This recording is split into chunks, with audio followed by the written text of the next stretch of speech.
Pour avoir fait passer des centaines, sinon des milliers d'entretiens de recrutement, je vous conseillerais déjà d'aborder cette question de manière relativement détendue.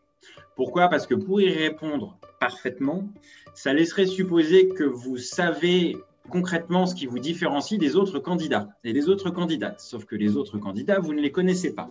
Voilà, relax. Qu'est-ce qu'on attend de vous, du coup, en tant que recruteur vis-à-vis de ça? Je vous conseillerais d'avoir bien cerné, autant que possible, les enjeux du stage, les enjeux du poste, s'il s'agit d'un entretien de recrutement, ou s'il s'agit du passage devant un jury, de l'actualité de l'école, sur son organisation, ses programmes, etc.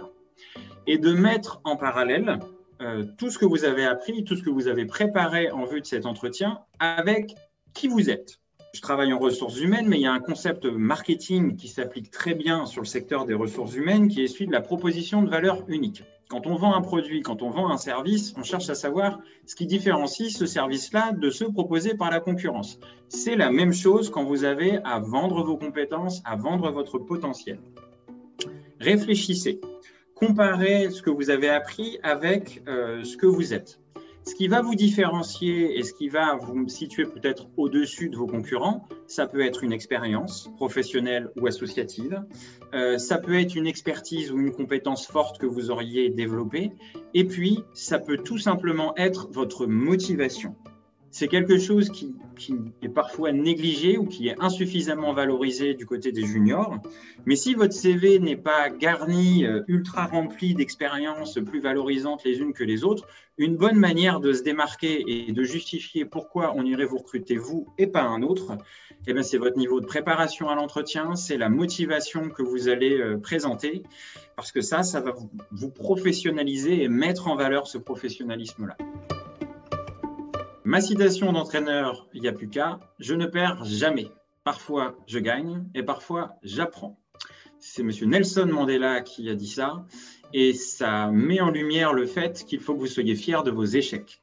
Ça peut paraître totalement paradoxal, mais un échec est une chance d'apprendre, de progresser, de mettre en valeur la démarche dans laquelle vous êtes, d'évolution, et ce sont des choses auxquelles vos interlocuteurs vont de toute façon être sensibles. Pour illustrer la capacité d'apprentissage suite à un échec, je suis également jury d'examen.